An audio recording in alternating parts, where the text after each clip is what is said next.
आखिर एकाएक फतेहपुर में क्या हो गया? जिस तरीके से नवाब अब्दुल समद का मकबरा वहां पर है, कैसे उसको ऐतिहासिक शिव मंदिर बताया जाने लगा और जो बात राजनीतिक पार्टियों के नेताओं के द्वारा कही गई थी, आखिर उस पर हालात फतेहपुर में क्यों खराब हुए और क्यों हंगामा बरपा हुआ है फतेहपुर में, सिलसिलेवार तरीके से सारी बातों को आपको बताएंगे और ये भी बताएंगे कि आखिर नवाब अब्दुल समद का मकबरा जो है वो कितना पुराना है, क्या उसका इतिहास है और आखिर क्यों भारतीय जनता पार्टी के जिलाध्यक्ष के द्वारा 2 दिन पहले इस तरीके की बातें कही गई कि वो ऐतिहासिक शिव मंदिर है और वहां पर वो पूजा करने जाएंगे। लेकिन इन सबके बीच में जिस तरीके से आज जो तस्वीरें सामने आई वो बता रही हैं कि फतेहपुर में किस तरीके से आज दोनों ही पक्षों के लोग आमने सामने आ गए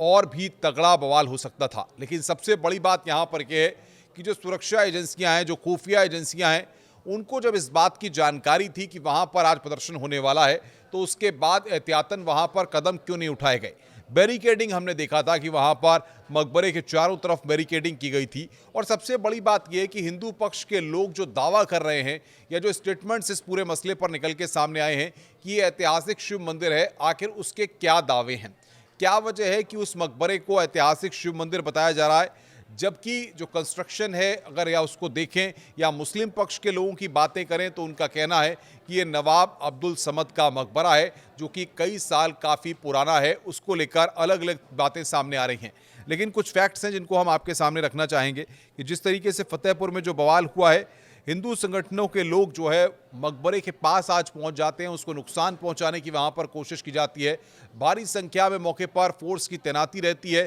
फोर्स वहां पर मुस्तैद रहती है, उसके बाद भी स्थितियां वहां पर खराब हो जाती हैं। दूसरी महत्वपूर्ण बात यह है कि फिलहाल स्थिति वहां पर तनावपूर्ण है। और आपको बता दें कि एक दिन पहले ही, अभी ये पूरा घटनाक्रम आज हुआ है लेकिन इससे एक दिन पहले ही हिंदू पक्ष के लोगों ने जिलाधिकारी से वहां पर पूजा करने की इजाज़त मांगी थी, आरती करने की इजाज़त मांगी थी। उन्होंने कहा कि वो हमारा ऐतिहासिक शिव मंदिर है, वहां पर हमको पूजा करने की अनुमति दी जाए, वहां पर हमको आरती करने की अनुमति दी जाए, जिसके बाद ये पूरा बखेड़ा वहां पर खड़ा हुआ है। ऐसे में सोमवार को जो है बड़ी संख्या में हिंदूवादी संगठन के लोग वहां पर पहुंच गए, मकबरे को नुकसान पहुंचाने की कोशिश की गई, तनावपूर्ण हालात वहां पर हुए। और इसमें आपको बता दें कि ठाकुर जी शिव मंदिर संघर्ष संरक्षण समिति है और बीजेपी समेत कई हिंदू संगठनों ने इसको लेकर पहले से ही ऐलान किया हुआ था। उनका ये कहना है कि मकबरे में जो है वो जो आकृतियां बनी हुई हैं वो कमल के फूल बने हुए हैं, त्रिशूल बने हुए हैं, जो कि अमूमन मकबरे में नहीं होते। इसके पीछे जो हिंदू पक्ष का दावा है वो ये इस तरीके का दावा है कि वहाँ पर कमल के फूल बने हुए हैं, त्रिशूल बने हुए हैं, जिसको बाद में मकबरे में बदल दिया गया है। उनका कहना है कि पहले ये ऐतिहासिक शिव मंदिर था और बाद में इसको मकबरे में तब्दील किया गया है। भारतीय जनता पार्टी के जो जिलाध्यक्ष हैं वहाँ के मुखलाल पाल, उन्होंने भी इस बात को लेकर प्रशासन से बातचीत की थी, पूरी जानकारी प्रशासन को इस बारे में दी थी और उन्होंने कहा कि दूसरे समुदाय ने इसको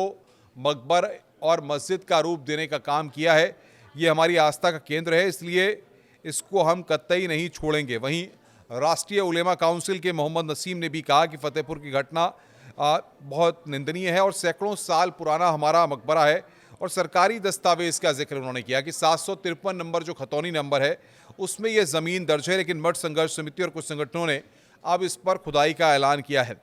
वहीं अगर अधिकारियों की बात करें तो जिलाधिकारी के आदेश पर वहाँ पर बैरिकेडिंग की गई, कोई भी भीड़, कोई भी वो उसको क्रॉस न कर सके, इसके लिए वहाँ पर इंतज़ाम किए गए। बहरहाल जो हिंदू पक्ष और वीएचपी के प्रदेश उपाध्यक्ष हैं उनका ये दावा है कि एक अति प्राचीन भोलेनाथ का मंदिर था, श्री कृष्ण का मंदिर था, लेकिन अराजक तत्वों द्वारा उसके स्वरूप को बदलने की यहाँ पर कोशिश की गई। आने वाले